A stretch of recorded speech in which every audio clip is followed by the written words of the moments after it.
Welcome to Maui Part 3. In this episode, we're going to drive along the spectacular road to Hana. I'll provide some tips and important information to know before you go on this drive.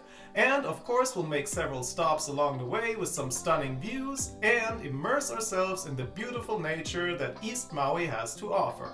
And with that, let's go ahead and start the tour. This map gives you an overview of the Hana HWY. We'll kick things off in Pā'ia on Maui's north coast and drive along the road to Hana, making several stops and going even past Hana to visit the coastal part of the Haleakala National Park, which to me was one of the highlights. After that, you have two options on how to continue, but more on that later. While the official start of the road to Hana is in Kīpahulu, where the airport is located, we are kicking things off 4 miles east from there in Pā'ia. Now, my recommendation is to start early. I started here in Pā'ia at around 8 a.m. Pā'ia was once a booming plantation town during the heyday of Maui's sugarcane industry. Today you'll see many little boutiques, shops, art galleries, and restaurants with colorful rustic storefronts. However, keep in mind that many of them don't open until 10 or 11 a.m. I do recommend grabbing breakfast here at this lovely coffee shop called Pā'ia Bay Coffee. It's a really cool place with excellent food and coffee which will help you get the day started. A short drive further on the Hana HWY along the north coast takes us to the beautiful Ho'okaipa Beach Park, which is known as the windsurfing capital of the world. During the winter months, the big North Shore waves make it a popular spot for professional surfers. You definitely want to be an experienced surfer riding these waves. It's super fun to watch, and you might even see some sea turtles while you're out here. In the summer months, the water is much calmer and you can lay out on the beach or go for a swim. So it's a very different experience depending on when you go. For reference, I was there in October.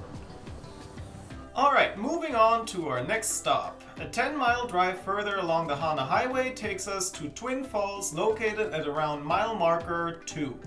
Twin Falls is privately owned and operated. They have 55 parking spots and the cost is $10 per car. If you start early, you should not have an issue getting a spot here. As we go on the trail from the parking lot, we pass these cool bamboo trees. When it's windy, you can listen to the bamboo talk.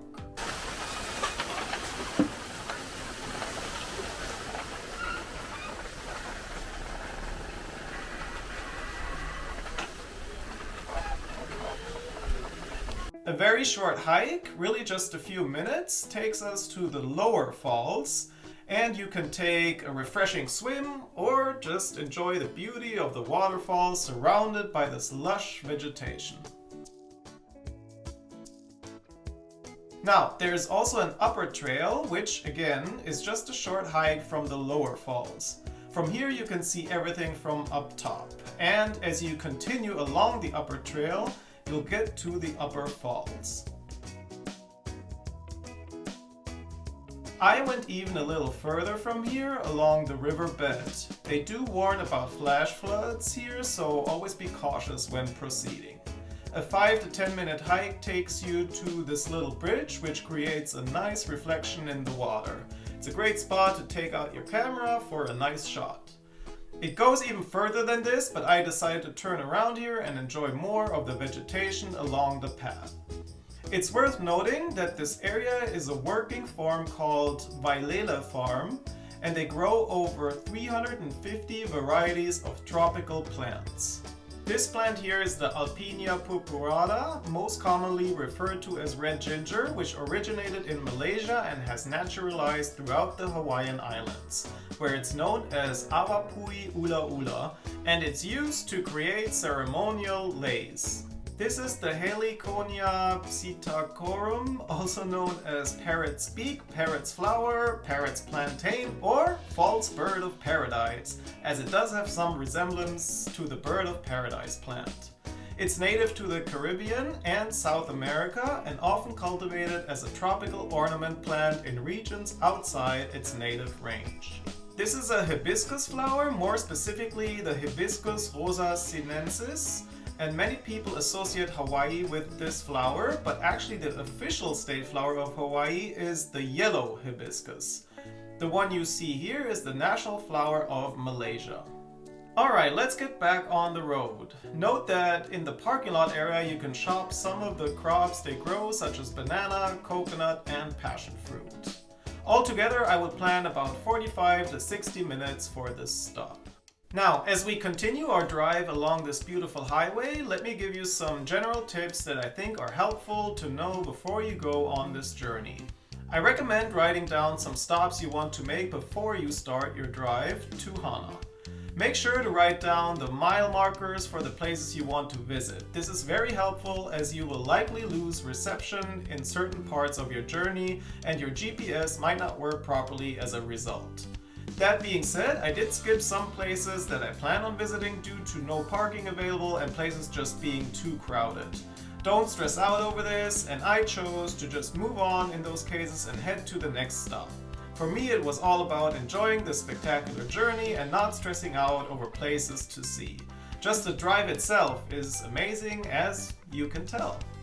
Also, keep in mind this is not the easiest drive. There are many narrow areas where you have to navigate through oncoming traffic, and while I did the drive in a Ford Mustang, I highly recommend getting a Jeep Wrangler type vehicle. It will make your life much easier, especially if you continue the drive past the Haleakala National Park coastal area, but more on that later.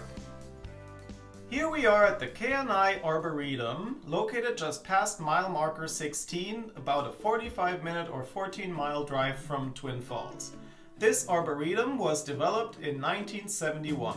6 acres of timber, ornamental, and food plants from all over the tropics are planted here to provide an attractive and educational display of plants for Hawaii's residents and visitors alike.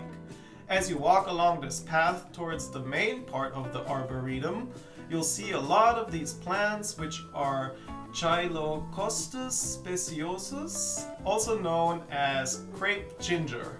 They are native to Southeast Asia and are naturalized in Hawaii. Clearly, grasshoppers love this flower. They were really all over them. Here we have the Manila palm, native to the Philippines, but nowadays you can see a lot of them also in Florida, as it's one of the most common landscape palms out there. This is the turpentine tree, native to the South Wales and Queensland regions of Australia. Interestingly, their timber is highly durable and resists marine invertebrates and termites, and it's also one of the most difficult timbers to ignite. There are many more trees to see, such as the rainbow eucalyptus tree, which you can see in several places along the road to Hana. I decided to get back on the road after a short 20-minute visit, as I was being eaten alive by mosquitoes. So yeah, you might want to bring some repellent with you when driving the road to Hana. Shortly after the Keanae Arboretum, we reached the halfway mark to Hana. The scenery along this road is just so amazing. The lush vegetation is just incredible, and you can expect to see many waterfalls. Speaking of waterfalls, we are now stopping at the Pua'a State Wayside, located at mile marker 22.5, about 6 miles or 15 minutes from our last stop. This is really a quick and easy stop, but certainly worth it to take in the waterfall and pool. Keep in mind that it's dangerous and prohibited to jump into the pool, but of course there always has to be someone ignoring those signs. Alright, moving on, and as we are following this minibus, I want to point out that there are suppliers offering Road to Hana tours. As mentioned earlier, this is not the easiest of drives, so if you want to let someone else do the driving and take out the stress for you, book a tour with a supplier like Robert's Hawaii, a company I've worked with in the past. So I can certainly recommend them, and I'll leave a link in the description below. Also, as you drive along the Hana Highway, you'll notice that there are many small stands offering food or other items. And then here in Haiku, which is about 6 miles or 20 minutes from our last stop, you'll find several restaurants. I opted to bring my own food, so I did not stop here, but certainly a good spot to grab lunch. And then from Haiku, a short 15-minute drive takes us to Hana. Now, don't even think we are close to being done with the road to Hana, because my personal highlight is actually past Hana, and we'll get to that in just a moment. In Hana, you'll find the Wailua State Park, known for its black sand beach. Note that you need to make a reservation and arrive within a certain time frame. It's $10 for the parking voucher and an additional $5 per person. Unfortunately, I got there well before my reservation time and they would not make an exception. I'll leave a link in the description below. And if you start your day early in Pā'ia like I did, I would plan on making a reservation for the 12:30 p.m. to 3 p.m. time slot. Make sure to lock this in several days before your journey, as that time slot tends to sell out the quickest. Hana is one of the most isolated communities in Hawaii, with a population of about 1,500 and considered one of the last unspoiled Hawaiian frontiers. As mentioned earlier, we are continuing our drive along the Hana Highway, and I highly recommend you do so as well.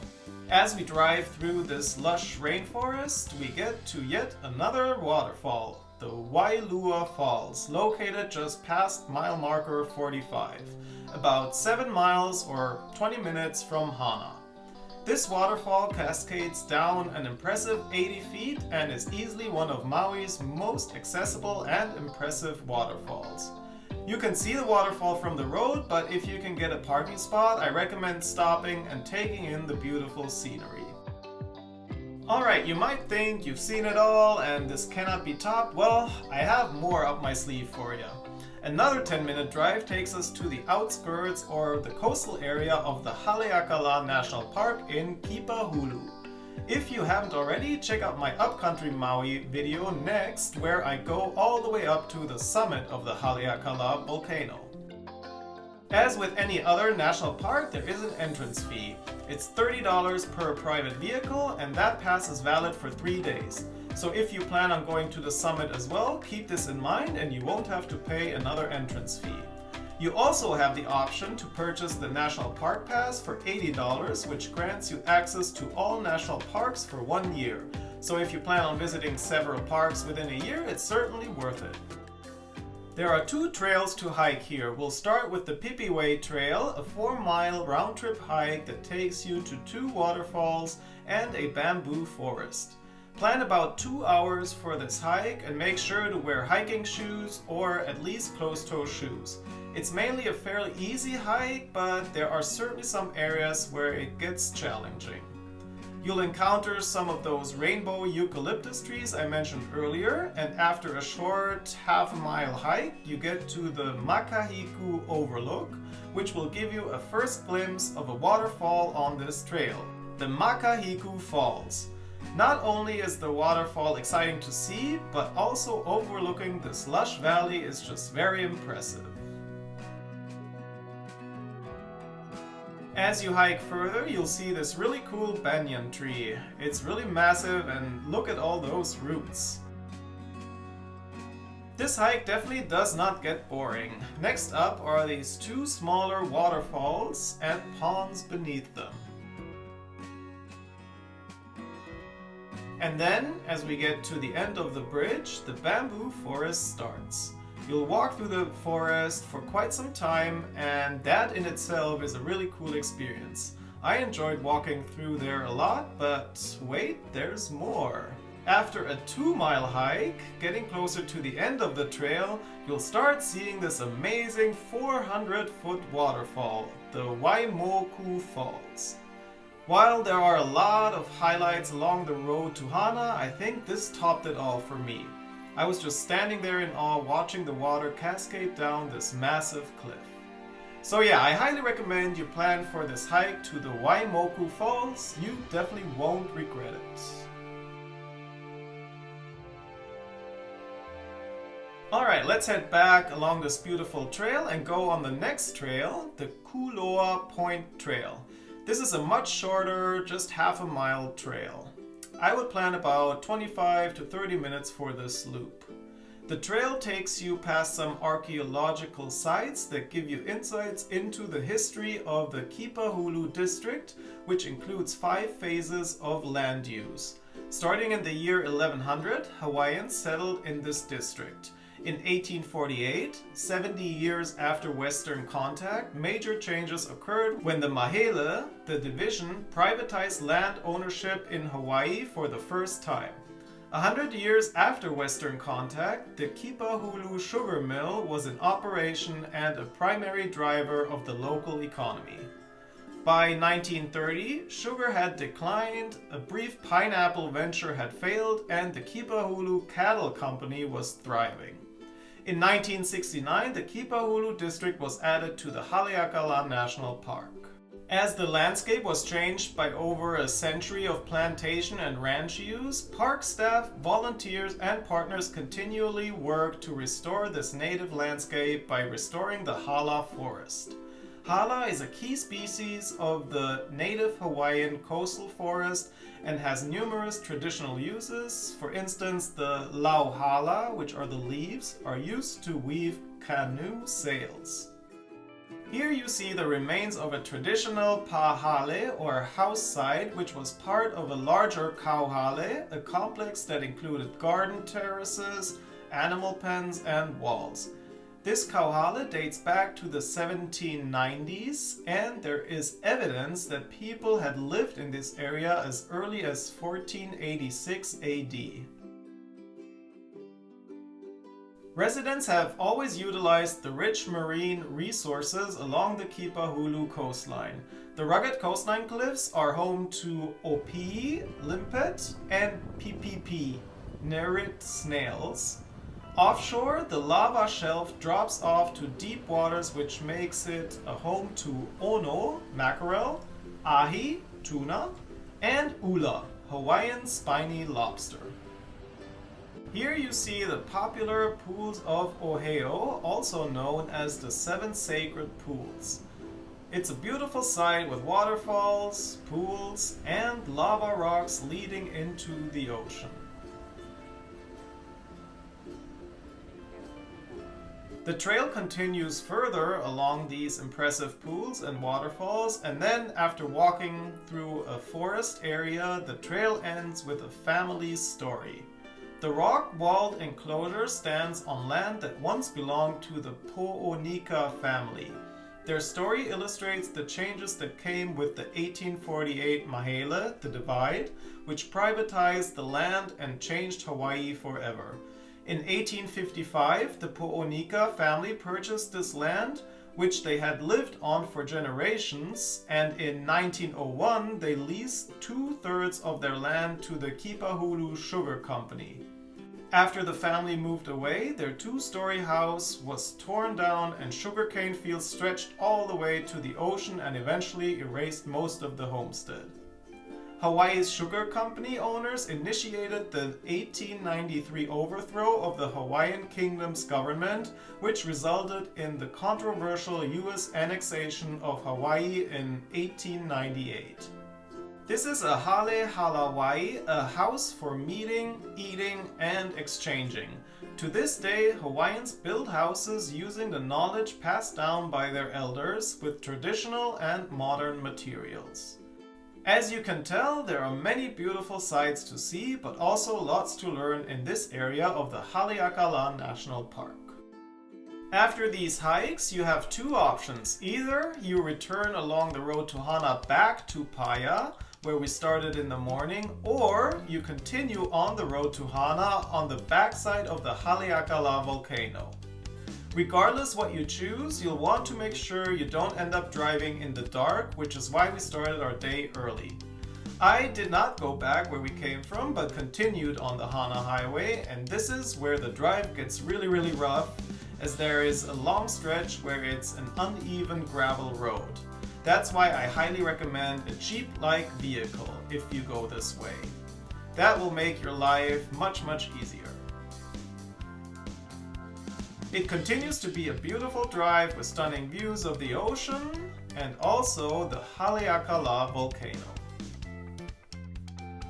I really hope you enjoyed this journey with me along the Hana Highway. I loved getting into nature here in East Maui, and certainly reach out to me if you have any questions about the road to Hana. It definitely takes some planning to make this an enjoyable journey, and I'm always happy to help. Next, watch one of my other Maui tours, either Upcountry Maui, where I visit the summit of the Haleakala National Park, or West Maui, which also offers an incredible coastline and some great snorkeling opportunities. And with that, I say thank you and Dankeschön!